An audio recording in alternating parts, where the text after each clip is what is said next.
Kalau pertama-tama saya nggak tahu kalau ini pertama itu arisan online, saya nggak tahu. Pertama saya diajak itu arisan biasa.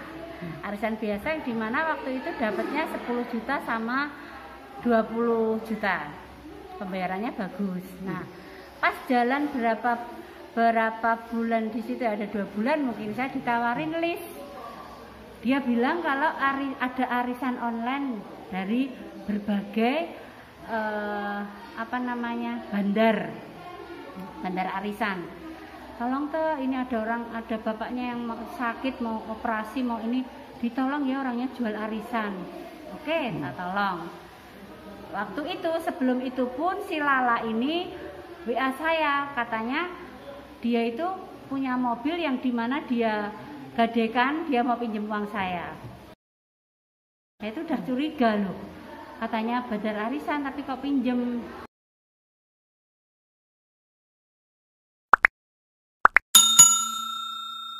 Tapi saya nggak curiga ya. Nah, di situ saya dijualin list. Ya udah, kalau gitu arisanku yang dapat itu dibeli. Ya oke, aku karena rasa kasihan aku beli. Yang dimana list itu ada 25 juta. 25 juta itu dia jual. Saya disuruh beli 20 juta. Sudah saya beli. Terus ada yang 10 juta. Jadi saya waktu pertama itu saya kasih uang itu sekitar 150. Sama suamiku saya dikasih tahu, "Mah, ini kok arisan dapatnya banyak, mengerikan." Wah, tak gak wajar gitu. Enggak lah, wong ini aku kenal orangnya juga ikut arisan. Begitu saya tahu dapatnya enggak. Ini saya 2 bulan 3 bulan berhenti. Karena saya juga agak takut ya. Terus arisan lagi kemarin-kemarin ini, setiap list yang dijual dia itu memang menggiurkan. Tapi karena saya mulai lagi bulan Juni itu saya diblokir sama dia. Tahun berapa Bu itu? Hah? Bulan Juli tahun ini atau? Juni tahun ini. Saya itu diblokir bulan Maret kalau enggak bulan apa ya, antara April, Mei, Juni itulah, saya lupa ya. Saya itu diblokir sama dia. Saya tanya sama anak-anak, "Loh, kok saya diblokir?" Ternyata saya enggak mau beli list arisan itu. Dia bilang kalau saya enggak mau beli arisan itu, saya diblokir. Padahal uang saya masih di dia 150 juta. Pas bulan kemarin ini, Agustus, Juli akhir ya. Itu saya itu telepon terus dimintai tolong, masih ada ini chatnya semua masih di sini. Chatnya si Lala itu masih di sini semua. Mulai bulan Juni akhir itu dia kayak apa untuk merayu saya supaya bulan Agustus ini dapat uang dari saya. Akhirnya saya beli arisannya dia karena dia merengek-rengek untuk pengobatan orang tuanya siapa saya juga tidak tahu, di mana dia itu ngapusi saya juga tidak tahu. Akhirnya saya kasih sejumlah uang saya 350 juta. Jadi senilai dalam waktu kurang lebih 1 minggu.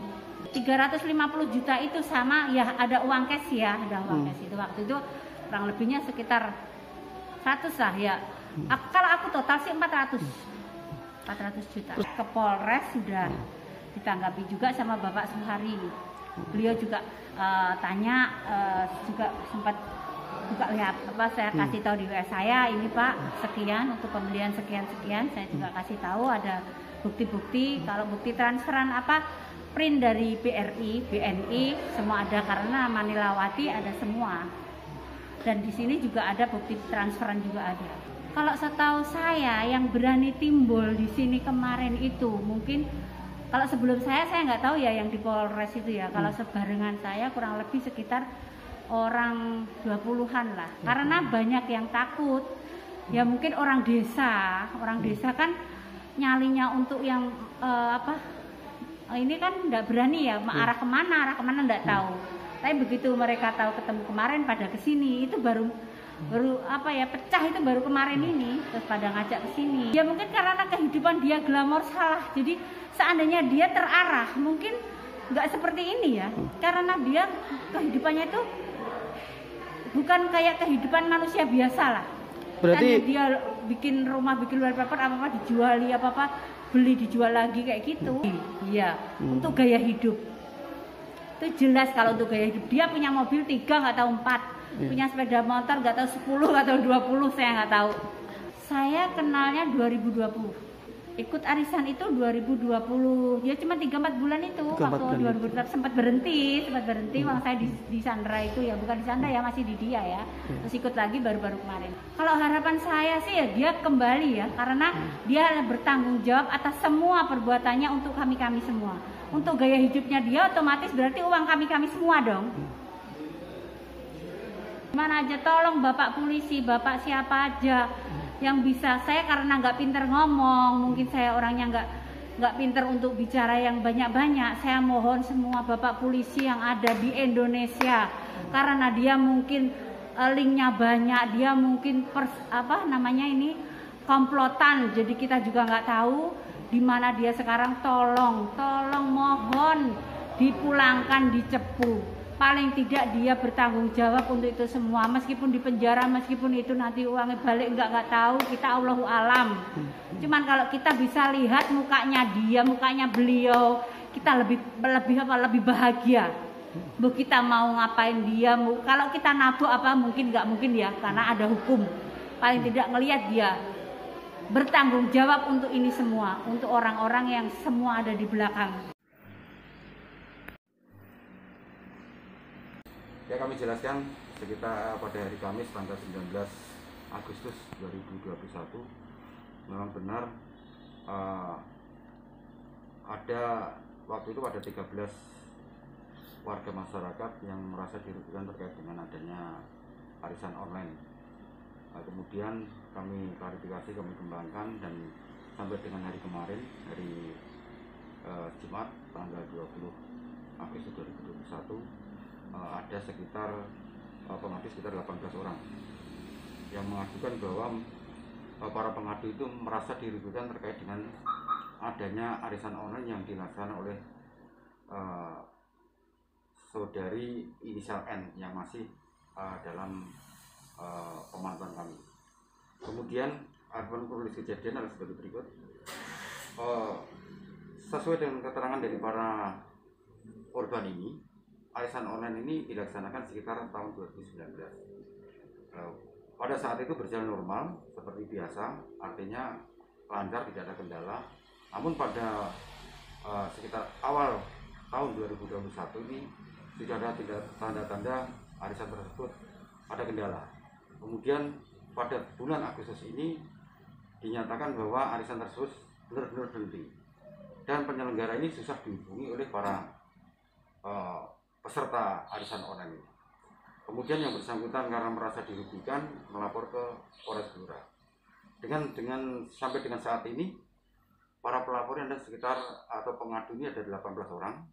Adapun kerugian yang kami taksir, yang kami himpun dari para yang korban yang melapor ini sekitar 44 miliar 159 juta rupiah.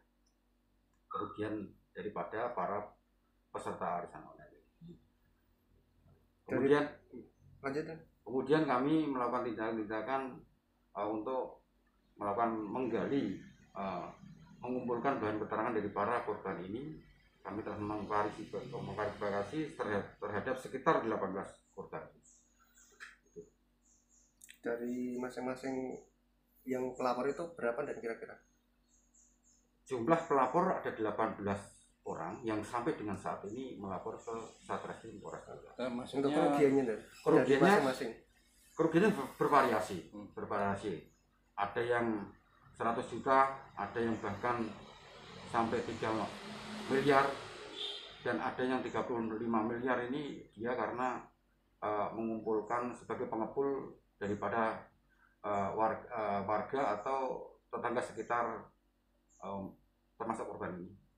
Itu modusnya seperti apa dan kalau arisan online itu? Jadi itu modusnya begini. Jadi pada saat dia menawarkan arisan online ini, misalnya bulan ini menawarkan, kemudian yang korban ini mentransfer uang ke rekening atas nama N itu, kemudian dijanjikan bulan berikutnya baru cair. Ini berlangsung mulai tahun 2019 sampai sekitar akhir 2000 atau awal 2021. Berarti sudah ada yang cair itu? Udah ada yang cair. Jadi memang selama hampir sekitar 2 tahun, menurut informasi yang kami gali kemarin itu berjalan lancar. Kira-kira hanya 18 atau akan kemungkinan ada tambahan lagi enggak? Untuk kemungkinan mungkin bisa bertambah daripada korban ini. Yang baru melapor secara resmi atau mengadu kepada kami itu sekitar 18 orang. Untuk N ini masih buron ini. N sementara masih kami pantau karena kami saat ini masih menggali terkait dengan aduan ini, mengklarifikasi daripada para korban. Itu lokasi masih di Blora atau sudah? Yang bersangkutan sesuai dengan pantauan kami sudah berada di luar Kabupaten Blora.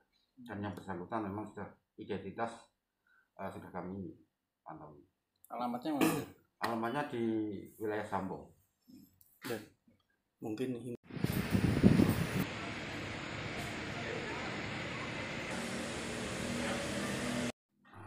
baik, untuk imbauan dari kami yang pertama, yang sebagai pelaku inisial N ini mohon secepatnya menyerahkan diri kepada kami atau ke polsek atau kantor polisi terdekat di mana saat ini yang bersangkutan berada. Jangan sampai nanti ada tindakan-tindakan yang dapat merugikan daripada korban ini atau pelaku ini. Kemudian kepada para korban saya himbau, harapan kami segera melapor ke polsek terdekat atau langsung ke Satreskrim Polres Blora.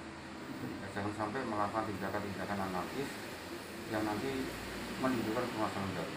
Lebih baik diserahkan kami dan kami akan bekerja semaksimal mungkin untuk mengungkap kasus ini. Kemudian kepada warga masyarakat Kabupaten Blora atau sekitarnya, diharapkan jangan tergiur dengan adanya arisan online dan bahkan untuk usaha-usaha atau belanja melalui online. Online dalam arti yang tidak resmi. Ya. Silakan kalau memang itu tidak meyakinkan pada saat bertransaksi, lebih baik secara langsung saja. Untuk warga korban itu dan itu warga mana saja? Dan? Warga yang korban ini campur. Jadi ada yang dari wilayah Blora, ada yang dari wilayah Bojonegoro, ada yang dari Grobogan. Yang sementara ini melapor ke kami.